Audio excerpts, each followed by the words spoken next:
नमस्कार। आज दिनांक 7 जून 2013। आजची तिथी वैशाख कृष्ण 14 वार शुक्रवार। सिटी न्यूजच्या प्राइम टाइम बातमीपत्रात तमाम दर्शकांचं मी अमोल खोडे हार्दिक स्वागत करतोय। बातमीपत्राची सुरुवात करूया पथदर्शक सुविचार मालेपासून।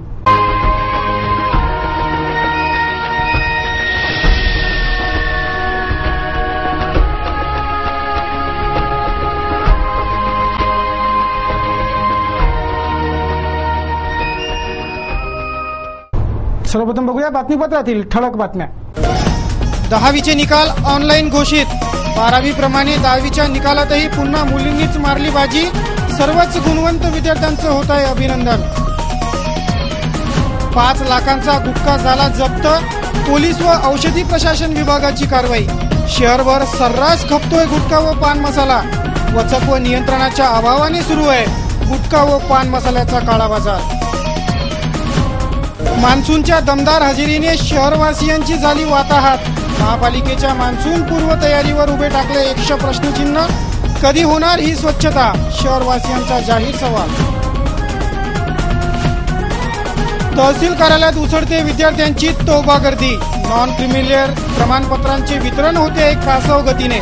तहसील कार्यालयाच्या दप्तर दिरंगाईवर विद्यार्थी वर्ग कमालीचा नाराज।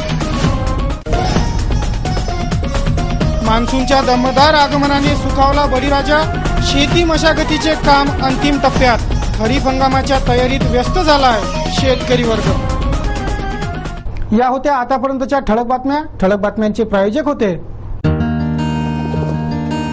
इस दिन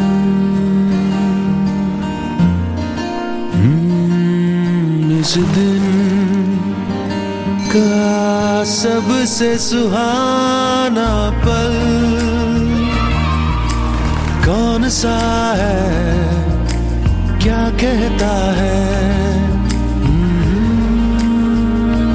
आजा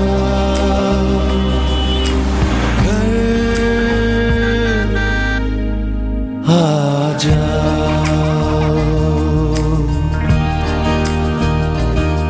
इंडिया बुल्स होम लोन्स, घर आ जाओ।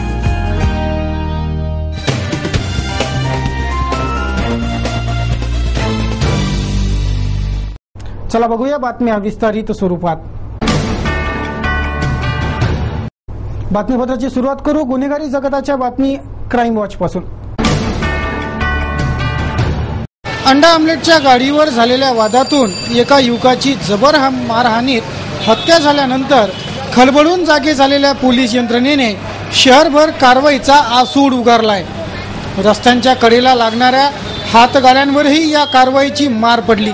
शहरातील अनेक प्रमुख मार्गांवर दररोज असंख्य हातगाड्या लागतात। यात काही अण्णांच्या गाड्याचाही समावेश आहे। या सर्व गाड्या यापुढे दिसायलाच नको असे स्पष्ट फरमान पोलीस आयुक्तांनी काढल्यानंतर शहरातील सर्वच हातगाड्यांवर कारवाई करण्यास पोलिसांनी सुरुवात केली।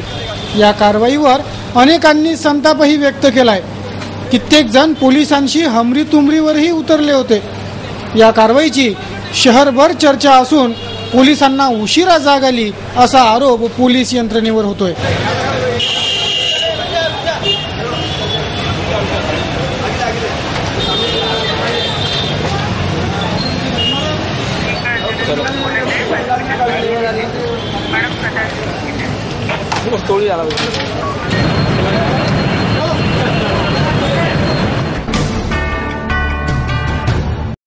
पोलीस व अन्न औषधी प्रशासन विभागाच्या पथकानं नुकत्याच घातलेल्या धाडीत 5 लाखांचा गुटखा जप्त झालाय। शहरात पोलीस आणि अन्न व औषधी प्रशासन विभाग गुटखाबंदी कायद्याची प्रभावी अंमलबजावणी करण्यास सक्षम ठरलेला नसल्यानेच शहरात व जिल्ह्यातील प्रत्येक पानठेल्यातून गुटखा व पान मसाला सर्रास विकला जातोय। पोलिसांच्या क्राईम ब्रांच व अन्न औषधी प्रशासनाच्या पथकानं गुरुवारच्या रात्री 3 ठिकाणी धाडी घातल्या। या धाडीत 5 लाखाचा गुटखा जप्त करण्यात आलाय। राज्यभरात गुटखा बंदी लागू असतानाही शहर व जिल्ह्याभरात गुटखा व पान मसाला सर्रास विकला जातोय। हे सत्य कुणीही लपवूच शकत नाही। शहरात प्रत्येक पान ठेल्यावर गुटखा व पान मसाला सर्रास विकला जातोय।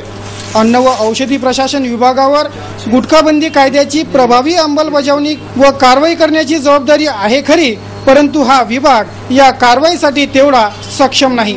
नुकत्याच झालेल्या कारवाईत या पथकाने 5 लाखांचा गुटखा जप्त केला. यावरूनच शहरात गुटख्याचा काळा बाजार राजरोसपणे सुरू आहे याची प्रचिती आली. कारवाई अधिकारी राजेश यादव यांनी या कारवाईची सविस्तर माहिती दिली. कल रात 11:30 पौने 12 के आसपास क्राइम ब्रांच के श्री राठौर साहब इनका एक संदेशा प्राप्त हुआ कि गांव में 1-2 जगह कहीं तो भी गुटखे का साठा होने की आशंका है. तो उनके इस मैसेज पर हमारे सहकारी श्री अनंत कुमार चौधरी और मैं उन्हें 2 अलग-अलग जगहों पर अलग-अलग समय पर दाड़ मारी.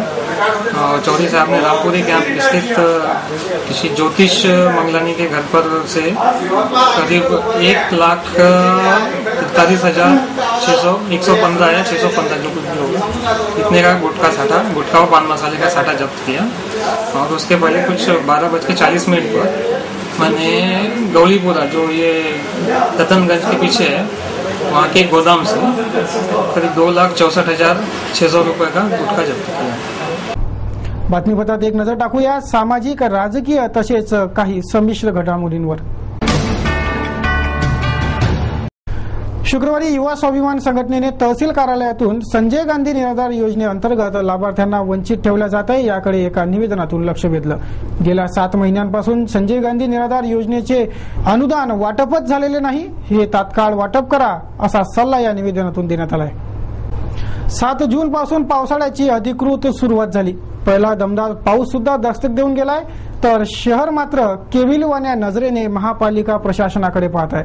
बहुतांश वार्डात स्वच्छतेच्या अभावाने वार्ड परिसरांची दैनावस्था झाली असून या पावसाळ्यात पुन्हा येरे माझ्या मागल्या प्रमाणेच चीच प्रचिती येईल काय असा जाहीर सवाल विचारला जातोय. गुरुवारच्या मध्यरात्रीनंतर शहरभर दमदार पाऊस हजेरी नोंदवून गेला. ढगांचा गडगडाट आणि विजांचा लखलखाट करून यंदाच्या मान्सूनची दमदार हजेरी लागली खरी, परंतु पावसाळ्यात ओढवणाऱ्या समस्यांची जाण असतानाही महापालिका प्रशासनाची पावसाळा पूर्व नियोजन अजूनही कागदावरच आहे. हे नियोजन प्रत्यक्ष पूर्ण होण्याच्या प्रतीक्षेत आहे. तर दुसरीकडे पावसाळ्यात ओढवणाऱ्या समस्यांची मालिका सुद्धा सुरू झाली आहे. शहरातील खापर्डे बगीचा परिसरातून वाहणाऱ्या नाल्याची स्थिती शुक्रवारी बघितली तर यात कित्येक क्विंटल कचरा आढळला. मनपाने हा कचरा काढण्याची तयारी शुक्रवारी सुरू केली खरी, परंतु आतापर्यंत जेमतेम काही नालेच तेही अर्धवटच स्वच्छ झाले असून आता ही स्वच्छता पावसाळाभर करतच राहणार काय? कधी पूर्ण होईल हे काम असा सवाल विचारला जातोय. शहरभर हीच दुविधा सर्वत्र आढळते. हबीबनगर परिसरातील वार्ड स्वच्छतेची झालेली ऐशी बघता पावसाळाभर या परिसरात अत्यंत बिकट स्थितीशी सामना करावा लागण्याची दाट शक्यता आहे. नाल्यांचे पाणी मंदिरात शिरून सर्वत्र घाण पसरण्यालायक विदारक दृश्य या परिसरात नित्याचीच बाब सांगितल्या जाते. यहाँ तो लोग दर्शन के लिए आते, आप देखो कितना कचरा रहता. मेंबरों ने नाला बना दिया, साहब इधर छोड़ दिया. हमारे अंदर ना देखने को आते, ना कोई आता, ना साफ सफाई करने को आते. हमको करना पड़ता हाथ से हमारे आले. आप देख ही रहे साहब कितना का कचरा होता है. मंदिर का परिसर है, 2 मंदिर है यहाँ पे. गुरुवारच्या पावसाचा तोरा बघून यंदा समाधानकारक मान्सूनचा अंदाज खरा ठरतो. पण हा मान्सून कित्येक विपत्तींना सुद्धा समवेत घेऊन असतोच याची प्रचिती ही गुरुवारच्या मध्यरात्री महादेवखोरी परिसरात आली. या पावसात वरुण नगर निवासी केशवराव मेश्राम यांचे घर पावसात कोलमडून पडलं. रात्री 1 वाजता घरात कुणी नसताना ही घटना घडल्याने सुटकेचा निश्वास टाकण्यात आला.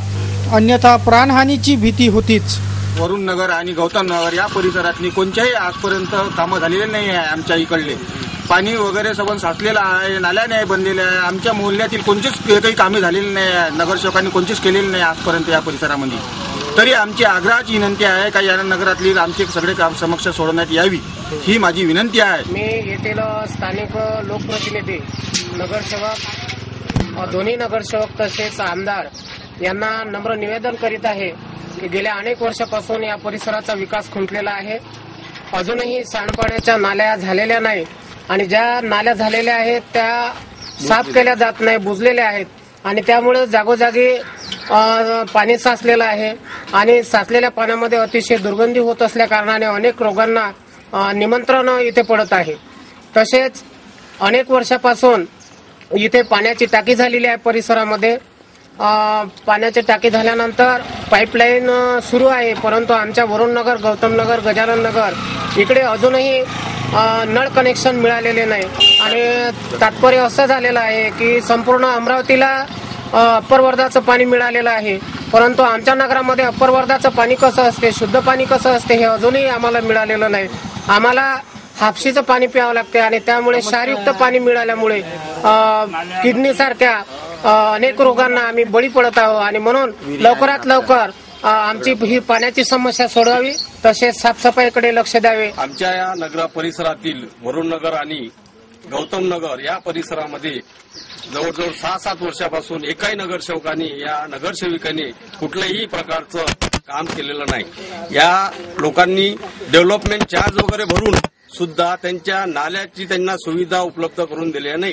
रोडची सुविधा नाही, जाण्यासाठी पावसाळ्यात रस्ते नाही आहेत, रोड केले नाही आहेत, नाल्या नाही आहेत. नाल्या जे 1-2 झालेल्या आहेत त्या साफसफाई करायला कोणी येत नाही. लोकांच्या घरातनी पाणी घुसत आहे. ह्या लोकांच्या समस्याकडे नगरसेवक, येथील या प्रभागातील नगरसेवक, या नगरसेविका कुठल्याही प्रकारचं लक्ष देत नाही. तरीही माननीय आयुक्तांनी याची दखल घ्यावी. जर दखल घेतली नाही तर पुढील पवित्रा आम्ही वेगळ्याच प्रकारचा घेऊ अशी मी यांना नगरवासियांतर्फे या न्यूज चॅनलला सांगत आहे. आणि माझी एक विनंती आहे नगरसेवकांना आणि आयुक्तांना की या लवकरात लवकर या परिसरातील कामाकडे, नाल्याकडे, रोडकडे लक्ष देण्यात यावं. या महादेवखोरी परिसरात सांडपाण्याचा निचरा होण्यासाठी नाल्याच नसल्याने सर्व पाणी या महादेवखोरी परिसराच्या प्रभागात विखरते. पावसाळ्यात तर ही परिस्थिती आणखी विदारक होण्याची स्पष्ट चिन्हे आहेत, ज्याकडे प्रभागवासी वारंवार लक्ष वेधित आहेत. घाणीचे साम्राज्य, प्राथमिक सुविधांचा अभाव अशा बिकट स्थितीत येथे नागरिक दिवस काढत असून ना नगरसेवक ऐकतो ना महापालिका अशी तक्रार या नागरिकांची आहे. पिण्याच्या पाण्याचा सप्लाय होणाऱ्या पाईपलाईन मधूनही या परिसरात शेकडो लिटर पाणी वाया जाते. त्याचाही त्रास नागरिकांना सोसावा लागतोय. अशीच दैनावस्था शहरभरातील अनेक वार्डांची आहे. याकडे बघून या पावसाळ्यात पुन्हा येरे माझ्या मागल्याप्रमाणेचीच प्रचिती येईल काय असा जाहीर सवाल शहरवासियांच्या साक्षीने विचारला जातोय. महापालिका प्रशासन उत्तर द्या.